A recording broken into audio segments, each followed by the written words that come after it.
Episode number 2 for the Amstrad CPC is a bit of a mess because out of 5 games, 3 I played a bit more on other platforms and 2 I didn't even know about until emulation. We start with one of the former ones, Mickey Mouse from Gremlin Graphics, because I actually thought this one was more enjoyable on Amstrad than it was on the C64, and I played this one on both machines back in my youth. Having said that, I don't really think Gremlin's take on Mickey Mouse was particularly enjoyable on any platform, but the Amstrad version had nicer colors and somehow all the different sections had a more logical feel to them, which made all the difference. All I ever found out about this game was, your mission is to nail shut all the doors inside a tower, but the way to do it is to find the nails, boards and a hammer from mazes that you access through open doors. Naturally, your mission is made more troublesome by a bunch of respawning ghosts and goblins and whatnot. What I always thought was a bit odd about this game was that Mickey is the only recognizable Disney character included, so to me it never really felt like a proper Disney game. Shortly put, Mickey Mouse isn't a game I would recommend to anyone but the most dedicated Disney fan, but it does have a certain place in my strange youth, and I only play it once every 10 years to remind myself that it's really not worth the bother. This next one is, though, it's Split Personalities from Domark 1986. And if you're lucky, you might have even come across the game as its original splitting images version before a copyright claim was issued and the game title had to be changed. Split Personalities is definitely up there in my top 10 of all-time favorite 8-bit puzzle games, perhaps even top 5 on a good day. It's a very twisted version of a slider puzzle, in which you start each puzzle with an empty board. You have to let in random blocks, some of them are trash, some explosive, and there are 20 pieces of the puzzle itself, which appear in a random order.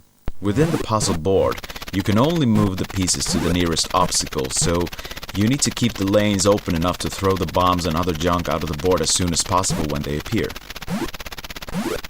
Whenever you see a chipped bit of wall, it means that the wall gives you an electric shock and pushes off anything you try to throw at it.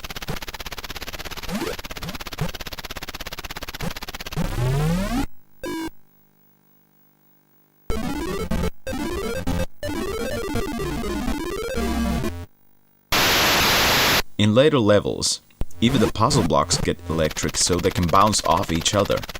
There are only 10 puzzles in the game, but it gets difficult enough to make the last few levels really troublesome.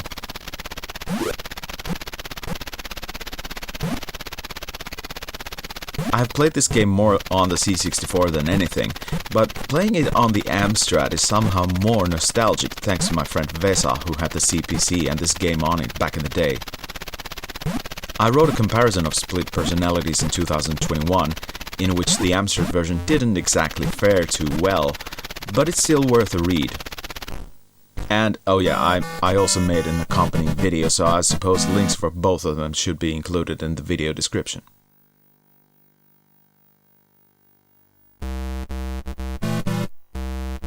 Another game I have my first and foremost memories of on the CPC is not a very popular conversion of a Data East arcade classic called Karnov.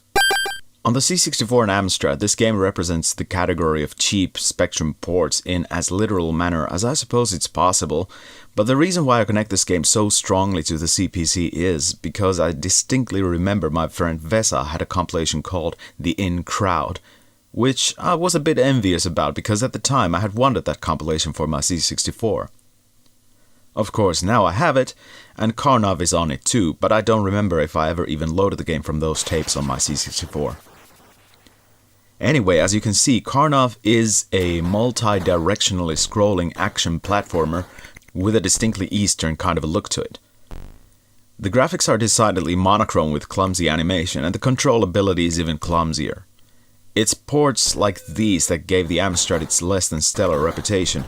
But then it's also part of the machine's history, and you kind of need to accept it as such. For the longest time, Karnov became a large part of what I considered a representation of the entire Amstrad games library, which isn't exactly wrong. And to be honest, Karnov itself improves upon acquaintance, but you do need to spend a lot of time with it to make it worth your while.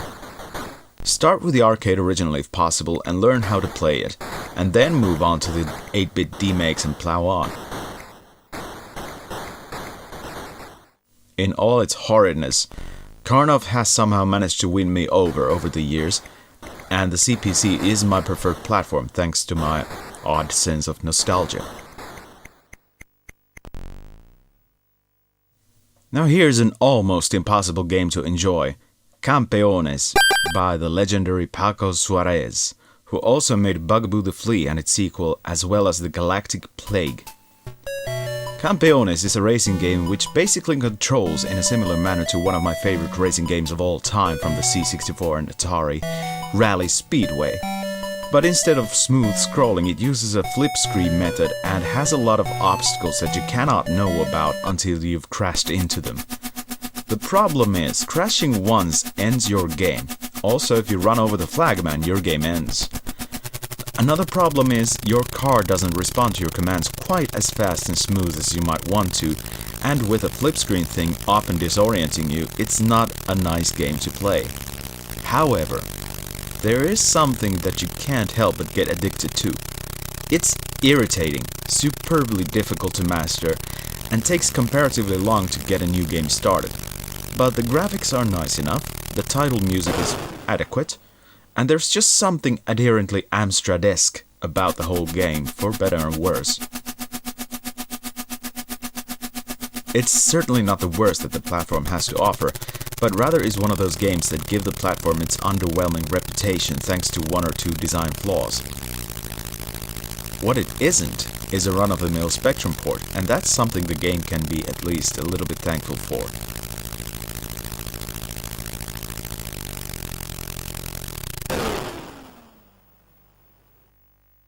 We end this Amstrad episode with a game the CPC gamers can be properly proud of. I didn't get to know about Bumpy until long into the life of Finnish retro game comparison blog, but thanks to a reader's suggestion I dug into it and made a comparison of it, and enjoyed it more than I ever anticipated. Link for the comparison is in the video description if you want to read it. In fact, one of the reasons I finally succumbed to buying an Amstrad for myself was to get to play Bumpy on its original platform with real hardware.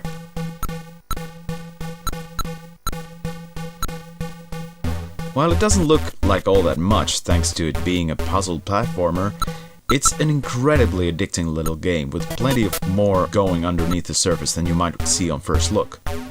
You need to collect tools and usable abilities in order to pass through certain passages and collect all the items from each level to open the exit to the next one.